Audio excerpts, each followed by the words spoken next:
Shalom, Haverim! Você sabia que a Turquia ela é mencionada na Bíblia por diversas vezes? E não é só no Novo Testamento, não. Também na Torá, também no Pentateuco. Se você quer saber mais, fica nesse vídeo, já deixa o seu like, já se inscreve no canal se você não é um inscrito, porque isso ajuda a divulgar mais sobre o hebraico, sobre as escrituras. Antes de falar sobre esse tema, eu quero te pedir um favor. Não esquece, um minutinho do seu tempo. Nas suas orações diárias, inclua as pessoas da Síria e da Turquia. Até o momento desse vídeo, o número de mortos já passou dos 23 mil. Esse terremoto aconteceu no dia 6 de fevereiro, ele durou 1 minuto, ele teve a sua escala de 7,9, ou seja, o seu nível ele foi bastante alto. Foi durante a madrugada, as pessoas estavam dormindo e quando acordaram, muitos se viram ali debaixo de escombros, sem falar aqueles que faleceram nem tiveram a oportunidade de saber o que estava acontecendo. Esse tremor ele foi sentido em outros países também. Em Israel se sentiu esse tremor, na Grécia, só que o tremor foi mais leve. Na Turquia e na Síria, em determinadas cidades que você está vendo aí no mapa, o tremor foi bem mais forte e centenas de prédios simplesmente desabaram. Então não esquece de colocar essas pessoas nas suas orações. No final desse vídeo, eu vou dar o meu parecer, porque muitos fazem a tal pergunta: onde está Deus? Atribuem todas essas catástrofes a Deus. Eu vou te dar o meu parecer e a minha opinião. Mas agora a gente vai falar sobre a Turquia bíblica e também a Síria. Pelo menos 60% do Novo Testamento, os locais onde aconteceram os fatos ali escritos foi na Turquia. Mas voltando ao livro de Gênesis, nós temos a história de Noé, uma história impactante, onde o mundo é destruído por um grande dilúvio que durou 40 dias e 40 noites. A Bíblia fala que a arca, ela repousou em um lugar montanhoso, e essas montanhas se chamavam montanhas de Ararat. As montanhas de Ararat ficam na Turquia. Uma parte da montanha tem ali a sua fronteira com a Armênia. Talvez seja por esse motivo que os soldados que foram enviados para ajudar no resgate às vítimas do terremoto na Turquia deram o nome da missão Ramos da Oliveira.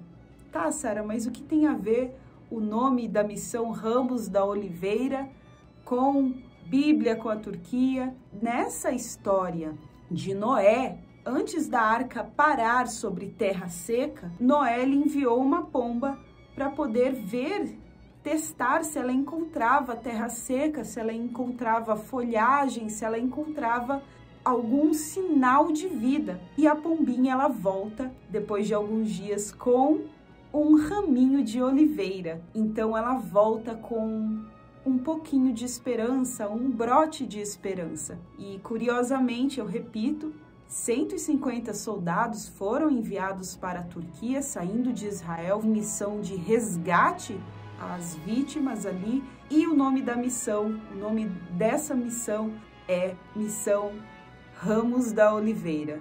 Agora falando de Paulo, o apóstolo Paulo. Na antiguidade, a Turquia era chamada de Cilícia e a cidade de nascimento de Paulo fica na Turquia até os dias de hoje, que é a cidade de Tarso. Nos dias atuais, aquele lugar é um ponto turístico, tem um monumento em homenagem a Paulo, uma igreja e muita história sobre tudo que Paulo fez. Apesar da Turquia ser um país muçulmano, tem muitos pontos turísticos ligados aos cristãos, ligados à Bíblia que não é lida pelos muçulmanos. A verdade é que a Ásia Menor, ou o Oriente Médio, foi o lugar, são os primeiros países ali a serem evangelizados. E hoje em dia é o lugar onde menos cristãos existem. Outro ponto turístico é a Antioquia, que hoje se chama Antáquia. Olha só, é o lugar onde Pedro, o discípulo de Jesus, pregou. E foi nesse lugar que nasceu a primeira comunidade de cristãos. Várias igrejas do Apocalipse se encontram ali na região da Turquia. Só que eu quero dar um destaque à cidade de Éfeso, mencionada na Bíblia como a igreja que perdeu, que abandonou o primeiro amor. Era uma cidade muito importante na época, uma cidade portuária, mas hoje é um lugar turístico, cheio de ruínas e, novamente, onde se encontra? Na Turquia. Outro lugar muito mencionado no Apocalipse é a ilha de Patmos, que é uma ilha grega, só que se encontra muito mais próximo à Turquia, um pontinho no meio do mar. Lá João recebeu as revelações de Deus e ele escreveu o Apocalipse, o livro das revelações. Sabe aqueles rios que a Bíblia menciona? O rio Tigre, o rio Eufrates, rios que passavam pelo Éden, o jardim do Éden. Pois é, esses rios, eles correm pela Turquia, pela Síria e pelo Iraque, ou seja, a antiga Mesopotâmia mencionada na Bíblia. Existe uma especulação de que o jardim do Éden tenha sido por ali, por aquela região. Mas é algo que não se pode afirmar porque, com tanto tempo que se passou, os rios podem ter mudado seu curso. Enfim, existem muitas teorias, existem muitas especulações sobre esse assunto. Mas que os rios existem e estão lá até os dias de hoje e conservam esses mesmos nomes, sim, isso é verídico. Para terminar, a Bíblia diz, no livro de Jó, que ele era da terra de Uz, um homem íntegro, reto, que se desviava do mal, que ele sofreu bastante, teve o seu momento ali de superação, onde ele recebeu em dobro. As pessoas só se lembram do sofrimento de Jó, mas não se lembram que ele superou, tá bom? Ele venceu. Agora, onde ficava esse lugar? Segundo um documento encontrado no Mar Morto, um manuscrito, a terra de Uz é mencionada como existente em algum lugar além do Eufrates, possivelmente perto da Síria. Você sabe que o rio Eufrates, ele passa pela Síria, pelo Iraque, pela Turquia. Então, nós temos ali uma localização mais ou menos entre Turquia e Síria.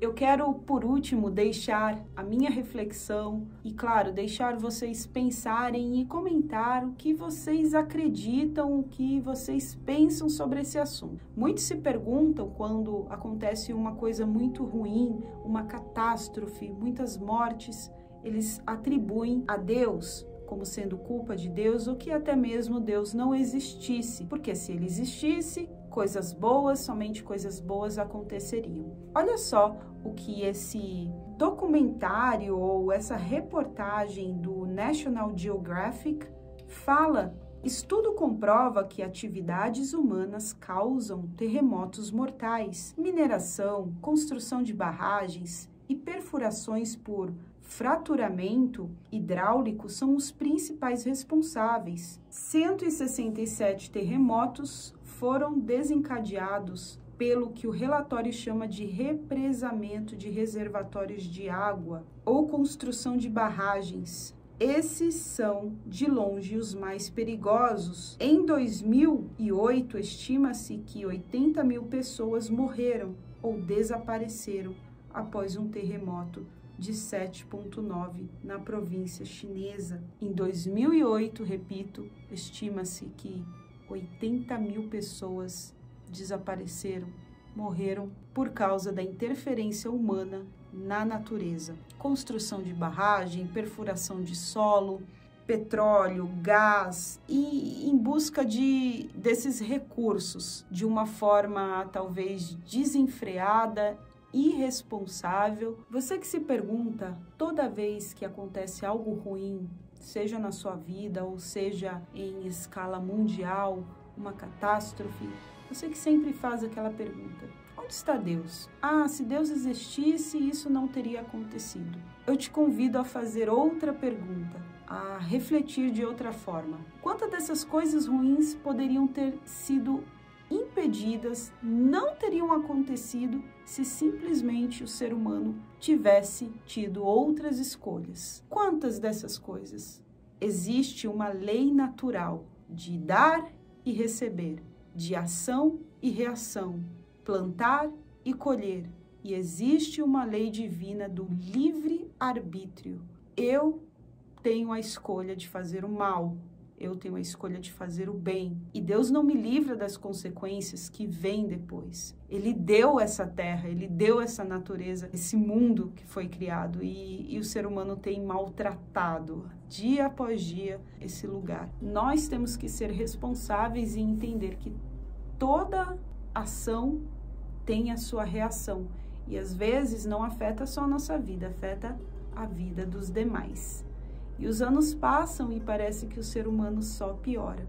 É por isso que a Bíblia diz que nos últimos tempos os homens seriam amantes de si mesmo, ou seja, eles teriam muito mais amor a coisas fúteis do que a vida. É por isso que se fala de terremotos, grandes terremotos. Isso é uma coisa que chamou muito a minha atenção, que no Evangelho diz grandes terremotos em vários lugares. E esse último terremoto se sentiu em vários lugares. E tudo isso tem sido causado, a falta de amor, a violência que cresce, todas essas coisas ruins que são mencionadas no Apocalipse, não são causadas por Deus, mas sim são os passos que a própria humanidade tem tomado. Esse é o meu entendimento, eu não sei qual é o seu e eu quero ouvir a sua opinião.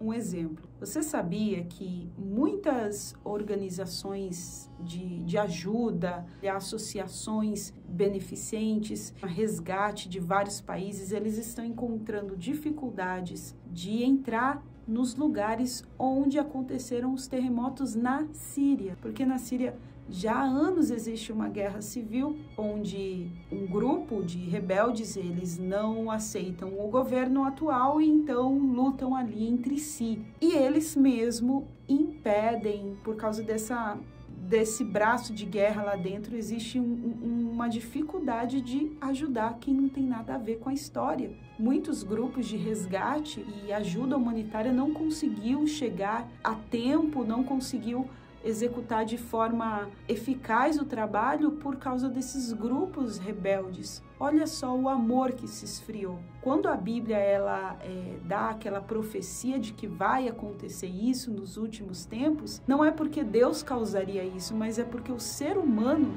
vai ser assim. E a gente vê, as pessoas preferem lutar por uma causa de guerra civil, preferem isso, preferem territórios, manter ali a posição do seu território, não perder o domínio, do que deixar ajuda humanitária entrar e salvar alguém que pode estar ali em um minuto que você chega antes, você pode salvar alguém, você pode tirar alguém dos escombros e faz a diferença, o tempo faz a diferença. Na Síria, muitos grupos de resgate estão tendo essa dificuldade. Bom, pessoal, espero que esse vídeo não tenha ficado muito longo. Aí fica uma reflexão para vocês. E não esquece de compartilhar e de deixar o seu ahavti, o seu like nesse vídeo. E leiteraot. Até a próxima!